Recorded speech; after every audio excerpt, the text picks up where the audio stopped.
भाइयों बड़े धूमधाम से विवाह संपन्न हुआ। भामरे पड़ी, विदाई का नंबर आया देवियों, तो कंस की सहेलियां हमजोली जो रहे ना रोने लगी। देवकी बोली भैया, कंस भी रोने लगा, कहने लगी देवकी भैया मुझे कहाँ भेज रहे? कंस कहने लगा बहन रो रो करके मुझे मत रुला। कंस ने अपनी बहन के आंखों के आंसू पोंछे, कहा बहन तेरा एक एक आंसू मेरे कलेजे को फाड़ रहा है। हे बहन, हे आली, तू जा, आजीवन पर्यंत सुखी रहेगी। बसदेव जी बहुत अच्छे राजकुमार हैं और बटेश्वर में किसी से दबके मत रहना, बोल देना मैं कंस की बहन हूं। और माताओं, देवकी की मां ने पास में आके समझाया का बेटी इतने सुंदर चाल चलन लेके जाना ससुराल में, जो लोग तेरा सम्मान करें, तेरे साथ साथ माता पिता का भी सम्मान हो। देखिए ध्यान से सुनना माताओं, कथा सुनने आई हो बहनों। देवकी की मां ने अपनी बेटी को क्या शिक्षा दी, एक एक शब्दों पर गौर करना देवियों।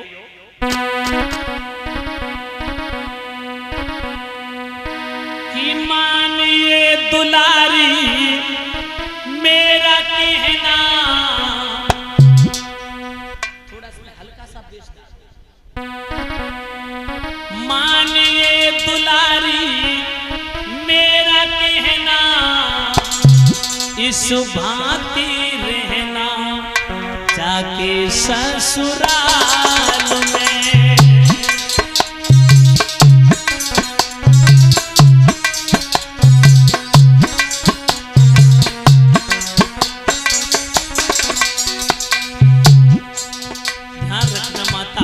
क्या कहा देवकी ने, हो माता के समान अपनी ससुर मां को मानना। माता के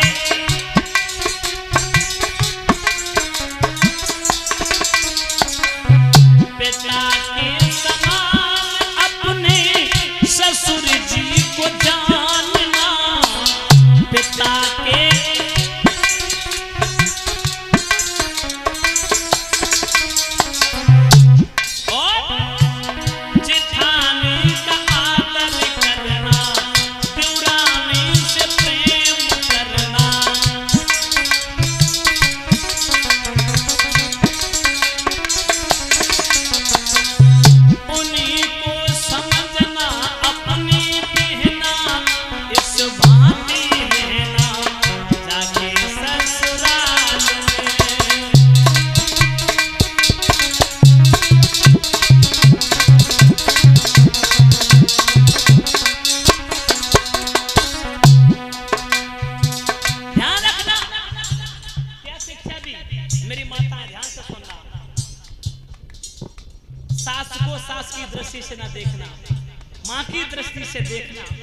ससुर को ससुर की दृष्टि से नहीं, पिता की दृष्टि से देखना।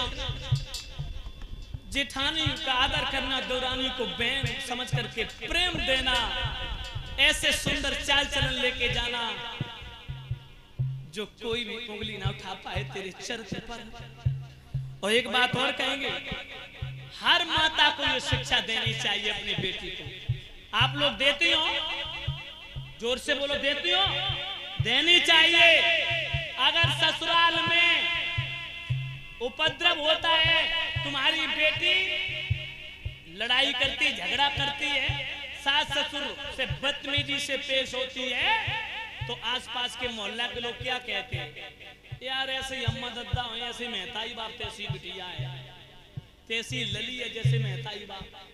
तो पहले माँ और बाप को कलंकित किया जाता है, ध्यान रखना।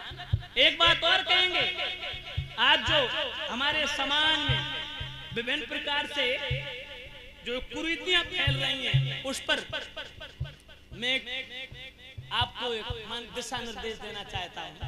आप मेरी माताएं हैं, मेरी बहनें हैं, शादी के बाद अगर बेटी का घर बसाना चाहती हो तो लली से 4-4, 6-6 घंटा बात मत करियो फोन पे। हाँ, जो माँ अपनी लड़की से 4-4, 6-6, 8-8, 10-10, 12-12 घंटे फोन पर लगी रहती है, उस लड़की का कभी घर नहीं बच सकता। परीक्षित जी, छोटी छोटी बातें हैं ना, मम्मी से बिटिया ने शेयर कर दी, मम्मी को ब्लड प्रेशर हाई हुई हो, कई बिटिया तू 112 नंबर डायल कर दे लली और पुलिस को बुलाए डोकरी, जब तक जे मानेंगे नहीं, जब तक इन्हें पे लाठी ना बजेगी। सो लली के दिमाग में वही बात घूम गई, थोड़ी खटपट हुई, लली ने 112 नंबर डायल कर दो, उधर से दरोगा जी आए, 4-5 सिपाही आए, सो दे लाठी ढेर कर दे। अब वे तो मार के चले गए, बाद में पंच फैसला, बहुत तो बिटिया तो भाई घरे, लली तो भाई घरे रहेगी, लेकिन सास ससुर में अनमन हो गई। रेमन धागा प्रेम का मत तोड़ो, चटका टूटे से फिर न जुड़े घाट पड़ जाए। अच्छा एक बात और कहेंगे, ज्यादातर कमी बहुओं में ना हो, कछु सासें होती के बहू आई और बे कुंजियो लगाम गले में डाले डोल रही हैं। बहू को मन चलो, जीभ में छाले रह गए, अब नमक ज्यादा है सब्जी में, नमक की मात्रा बढ़ गई, मिर्ची लग रही, बेचारी खा नहीं पाई रही रोटी, पेट तो भरना ही है, तो अपने हाथ से बने अगर हरिया से दूध डाल लो थोड़ो कटोरी में, तो हाय डुकरिया फूल की टोपा हुई है, टोपा है गई, लूट के बैठी और लला जो आओ नौकरी करके ड्यूटी करके सड़पुरा से सोई, डोकरी कुन्ना में बैठी। बम्मू भाई लला ने की क्या बात है मैया? बोली लला मट्ठा फेत हाथन में ठेटे पड़ गई, ही निकलते ही ना चो।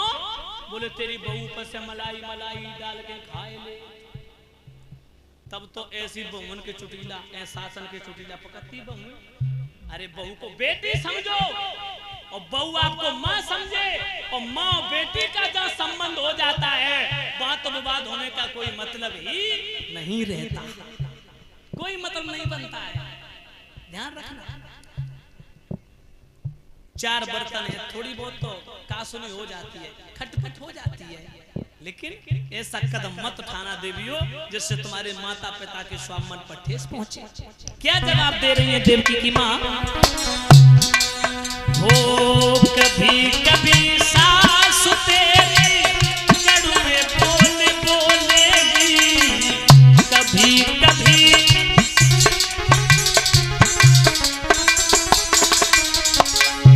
सास ताने मारेगी, हो सकता है इसलिए कि बहुत ज्यादा दान दहेज लेके नहीं आई। हो कभी कभी सास